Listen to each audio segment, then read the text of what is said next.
Abriendo el archivo secreto de hoy sabremos si es cierto que Bette Davis puso un anuncio en el periódico pidiendo trabajo como actriz cuando ya era una superestrella de cine.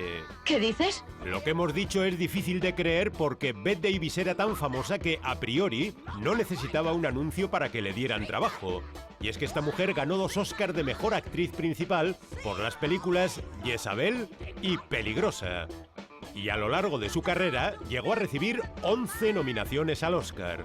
De hecho, fue la actriz más nominada de la historia hasta que Katharine Hepburn y luego Meryl Streep superaron su récord. ¡Qué lástima!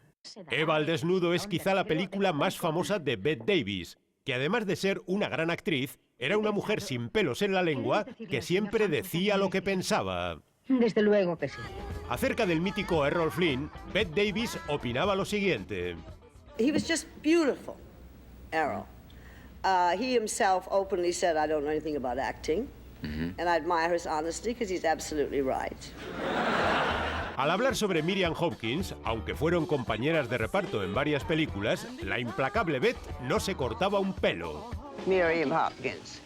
She was a real bitch. Was the worst unprofessional behaved person. Y ya en sus últimos años, Bette Davis era de las poquísimas personas que se atrevían a fumar en televisión, y nadie tenía valor para pedirle que apagara el cigarrillo. You may be one of 5 people in the United States of America that can light up a cigarette on television with impunity. If I didn't smoke a cigarette, they would not know who I was.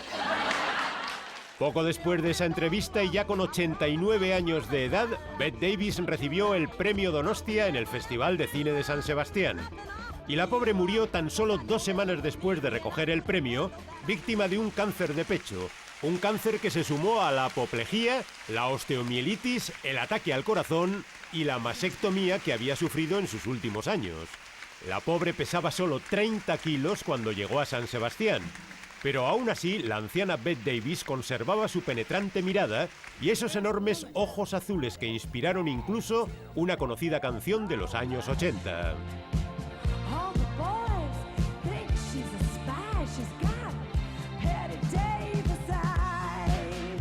Que protagonizara una canción da una idea de lo famosa que fue esta actriz. Y aún así, es cierto que Bette Davis puso un anuncio en el periódico pidiendo trabajo como actriz, cuando ya era una leyenda en Hollywood. Lo puso exactamente el 21 de septiembre de 1962, así que este viernes se cumplirá el 50 aniversario de ese curioso anuncio. No me digas.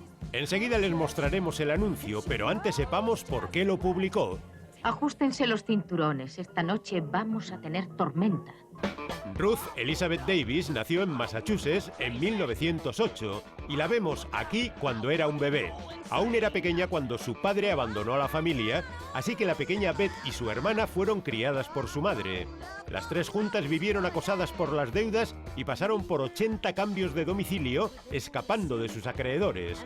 Pero las cosas mejoraron cuando Bette Davis llegó a la adolescencia, porque estaba claro que tenía talento como actriz y que podría ganarse la vida con ello. Así que su madre la mandó a estudiar interpretación a Nueva York. ¡Corten! ¿Qué pasa en el rollo siguiente? ¿Me llevan a rastas al pozo de las víboras? Con 21 años, Bette Davis debutó como actriz en Broadway y era tan buena que solo un año después la llamaron de Hollywood. Allí se fue encasillando en papeles de mujer dura e implacable, pero pese a la frialdad de sus personajes, la actriz no perdió el sentido del humor, como demuestran las divertidas tomas falsas de sus primeros films. Help me. Help me, dear God, help me. I'm caught on his mind. Here's to the very halls of Montezuma. Of course, I can't move my head because if I do, my entire damn wig will come off. Take any chances now. Chances? What's all the emergency about? Just had a baby in the ladies' room. Con el tiempo su sentido del humor se fue haciendo más y más salvaje, y así, cuando supo que su hermana iba a casarse con un exalcohólico, les mandó como regalo de boda una caja con 12 botellas de licor. Antes de rodar una escena de besos con Errol Flynn, la actriz comió una cebolla para fastidiar con su aliento al pobre Errol. Y a su enemiga Miriam Hopkins, Bette Davis le puso una pastilla de jabón en el suelo justo cuando Miriam salía de la ducha del estudio. La pobre Miriam Hopkins resbaló al pisar el jabón y se dio un golpe tan fuerte que sufrió una fractura craneal. ¡Y hay más! Las peores bromas se las hicieron Bette Davis y Joan Crawford rodando ¿Qué fue de Baby Jane? Pero de eso hablaremos luego. Ahora sepan que Bette Davis puso una demanda contra el estudio que la había contratado porque no le dejaban hacer las películas que ella quería. En una época en que los estudios controlaban a sus actores con mano de hierro, ella fue la primera rebelde. Sí, creo que sí. Encima se salió con la suya, porque logró que le ofrecieran mejores películas. Y mientras su carrera llegaba a lo más alto, tuvo también una agitadísima vida personal con decenas de amantes, 4 matrimonios y 3 hijos.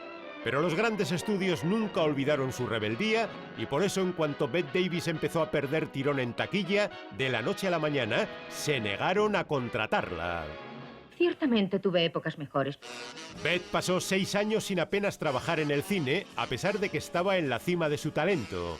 Pero no salió del bache mendigando ni pidiendo disculpas, como algunos habrían querido que hiciera, sino publicando este anuncio en el periódico lleno de ironía y sentido del humor.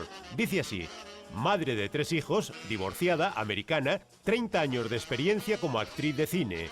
Todavía con movilidad y más agradable de lo que dicen los rumores, busca empleo en Hollywood. No son tonterías. El anuncio fue todo un fenómeno, por lo chocante que resultaba ver a una superestrella como Bette Davis anunciándose en la prensa. Y de inmediato la contrataron para ¿Qué fue de Baby Jane?, que acabó siendo uno de los mayores éxitos de su carrera. Fue aquí donde se enfrentó a Joan Crawford, que en esta época estaba muy deprimida por la muerte de su último esposo, Alfred Steele, que había sido presidente de Pepsi. ¿Y saben qué hizo Bette Davis en ese momento tan duro para Joan? ¡Contesta mi pregunta! La bromista Bette ordenó instalar frente al camerino de Joan Crawford una máquina expendedora de Coca-Cola, la empresa rival de Pepsi, y lo hizo únicamente para fastidiar. Llama a alguien. A un médico. No lo haré. La venganza de Joan Crawford no se hizo esperar porque para rodar esta escena en la que Bette Davis carga con ella en brazos, la vengativa Joan se puso pesas en los bolsillos. Así Bette Davis tenía que cargar con mucho más peso al arrastrar a Joan por el suelo. Pero aún así la vencedora final en esta batalla fue Bette Davis, porque por este film Davis recibió su última nominación al Oscar, mientras que la sufrida Joan Crawford ni siquiera fue nominada.